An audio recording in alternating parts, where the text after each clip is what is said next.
The first time I heard another woman's voice in my bedroom, it came from his phone. Not a call, a voicemail that started with laughter and ended with, "Good night, love." Julian swore it was just a joke between friends. But jokes don't usually whisper your name like that. My name's Clara, 34. I'm a nurse, which means I spend my nights keeping people alive, then come home to a man who's half asleep beside his phone. Julian's 37, works in advertising, charming in that rehearsed kind of way. The kind of man who always seems needed by someone, clients, colleagues, exes. There's always a reason.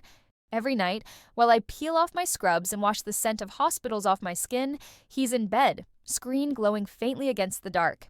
Sometimes he tilts it away when I walk past. Sometimes he doesn't bother. He said it was a colleague in crisis, a late campaign, a time zone thing. He even said it with a laugh, the kind that makes you feel guilty for asking. But one night, I caught the light from his phone reflected in the mirror. A message popped up. "Call me if you can't sleep." The name was Nora, his ex. He saw me looking and smiled like I'd just read a weather alert. "She's having a rough time," he said. "Don't turn kindness into jealousy." I didn't answer, because in my job, I've seen what kindness looks like. Raw, desperate, human. And it's never that quiet. We weren't passionate, but we were stable, the kind of couple you describe as doing fine. Our lives overlapped just enough to look normal from the outside. Breakfast before my night shifts, grocery lists stuck to the fridge, weekend plans that mostly turned into cleaning or half-watched Netflix shows we'd both fall asleep to. Julian liked to call me his anchor. He said it during dinner parties, in that warm tone that made it sound like a compliment. I believed him, not realizing anchors don't keep ships safe. They just keep them still. He had his world, client dinners, brand launches, the constant buzz of people needing him. I had mine, sterile wards, the hum of machines, and patients who clung to life like it was something they could still bargain for. You start thinking endurance is romance. You start mistaking survival for love. Sometimes I'd watch couples in the hospital waiting room, hands intertwined, whispering through exhaustion, and wonder if Julian and I looked anything like that. Or if we just learned how to pose as something that once mattered. Our friends said we were calm, steady, grown up. They saw Sunday brunches and anniversary photos, not the space between us, the quiet that stretched longer every night. Because silence, I've learned, doesn't always mean peace. Sometimes it's just the sound of someone giving up slowly. Julian told me about Nora early on. "She was my past life," he said. "We were too intense, too young." He said it with that careful nostalgia that makes regret sound like wisdom. According to him, they'd ended cleanly. No drama, no lingering feelings. "She's a good person," he added. "I still worry about her sometimes, and I respected that. I really did. In my line of work, I've seen what heartbreak does to people, the way grief carves itself into them, the way love leaves shadows even after it's gone. So I decided to be understanding, mature, the reasonable one, not the jealous stereotype. Occasionally, her name would float into conversation. Casual, unthreatening, a memory of a trip they took, a joke she once made, a message she'd sent, always delivered with just enough detail to make me wonder how much he still remembered. Then, one evening over dinner, he mentioned going to see her.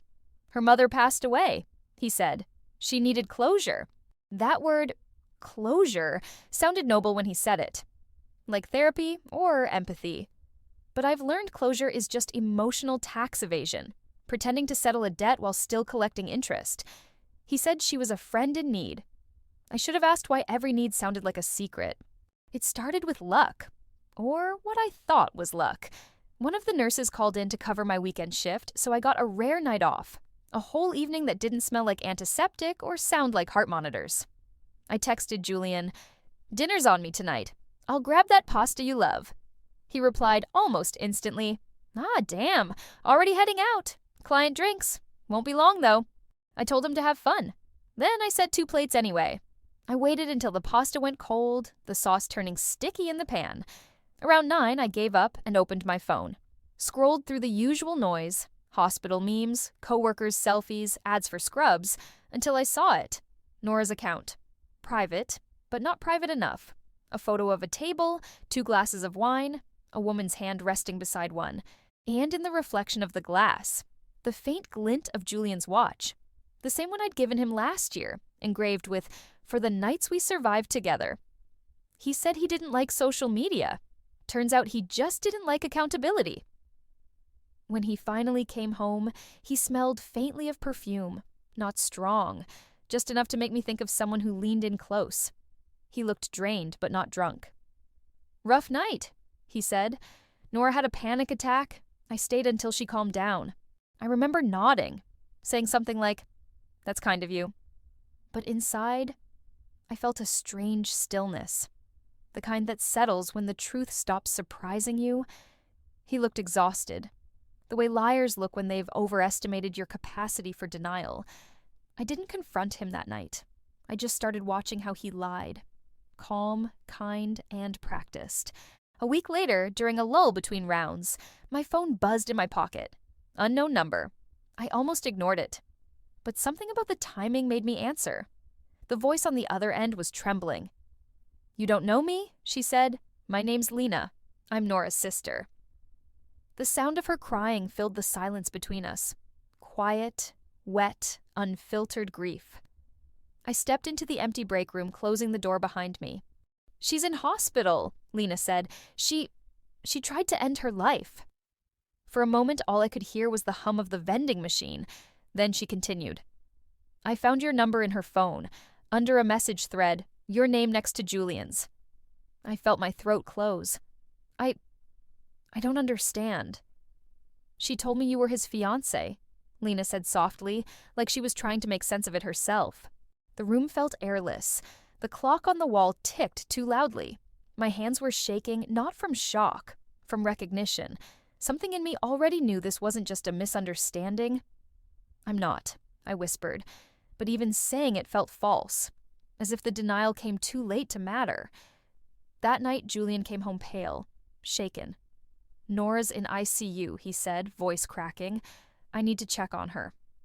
I didn't yell, didn't cry, just looked at him. "So go," I said. "She clearly needs you more." He stared at me like I was cruel. "Don't do this now, Clara. She's not okay." "I know," I said quietly. "None of us are." He left without another word. The next morning, the hospital felt colder than usual.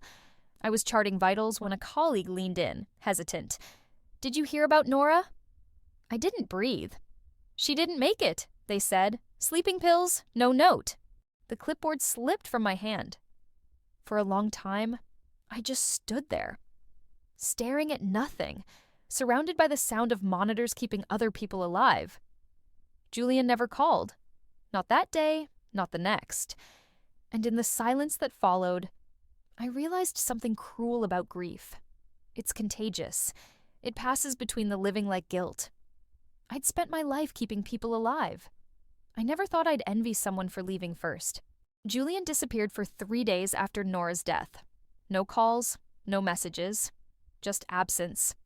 The kind that stretches thin and loud until it becomes its own kind of noise. When he finally came back, he looked smaller somehow. Gaunt. Haunted. The man who used to fill a room with noise now just stood in the doorway like a ghost looking for permission to enter. "She called me that night," he said finally. His voice cracked. I didn't pick up. I didn't answer. There was nothing left to ask. He sat down, head in his hands, shoulders shaking. And I let him cry.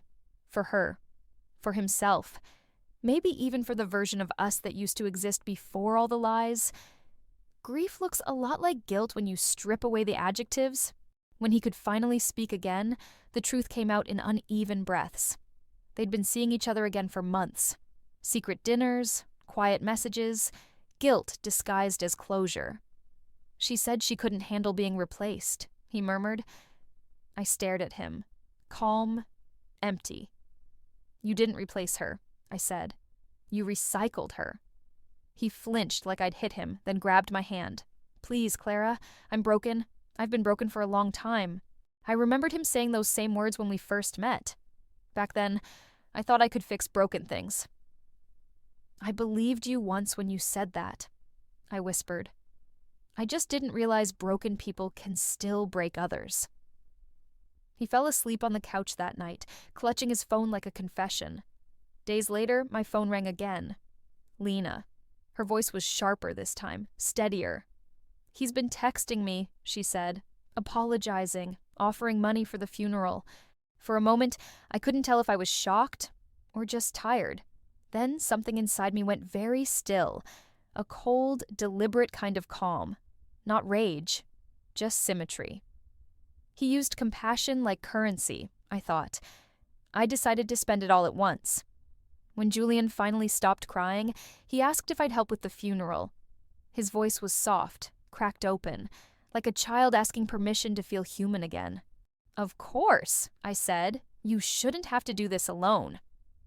He looked at me with something close to gratitude, maybe even love. I called Lena the next morning, told her I'd take care of everything, the paperwork, the cremation, the hospital release. Being a nurse helped. People trusted me with procedures, with protocol, with endings. It was all routine, really. Just another form, another death certificate, another system that believed I was doing the right thing. The day of the funeral was gray and windless, the kind of day that doesn't try to comfort anyone. Julian stood at the front, hands trembling, face pale from sleeplessness. When the service ended, people scattered. Whispers, flowers, silence. I walked up to him, calm, composed, and handed him an envelope. "For closure," I said. He nodded, almost grateful, and opened it. Inside was a USB drive, Nora's last voicemail. I'd recovered it from the hospital's intake log, the one she'd left before they found her. Julian pressed play. Her voice filled the air, soft, slurred, frightened. "I just wanted you to pick up, please, just once." He froze, then folded. I didn't move as he sank to his knees, sobbing into the dirt. Some part of me knew this was cruel. Another part of me thought, no, it's balance. That night, he didn't come home. 2 days later, the police found his car at the lake they used to visit. Engine running, doors locked. They ruled it accidental. The toxicology report called it exhaustion. I didn't correct them. I'd seen death before. It was quieter when you chose it. Months passed before I started taking night shifts again. My colleagues said I looked better, stronger, back to myself. I smiled when they said it. Smiling was easy. Feeling wasn't. So I did what I'd always done. Answered calls, held hands, kept people alive. The motions of redemption without the substance. Somewhere between the IV drips and the beeping monitors, I'd become very good at pretending to heal. Sometimes when the ward was quiet, I'd hear it again. A phone ringing. Distant, unanswered, echoing down the hallway. I'd wake from those dreams with my hand already reaching for something that wasn't there. One morning, a letter arrived. Thick paper, no return address. Inside was a note from Lena. "Thank you for everything. You were kind. He didn't deserve either of you." I sat at the table for a long time, staring at those words until they blurred. He said she was just a friend in need, but she called him every night after I fell asleep. I don't keep his things. Not the watch, not the photos, not even the apartment that still smells like him when it rains. Just the voicemail, not out of guilt, but proof. Proof that silence kills as effectively as poison. Sometimes I play it once a year, like a ritual. Not for her, not for him, but for the part of me that still listens for answers that never come. I used to think revenge was loud. Turns out it's just a phone that finally stops ringing.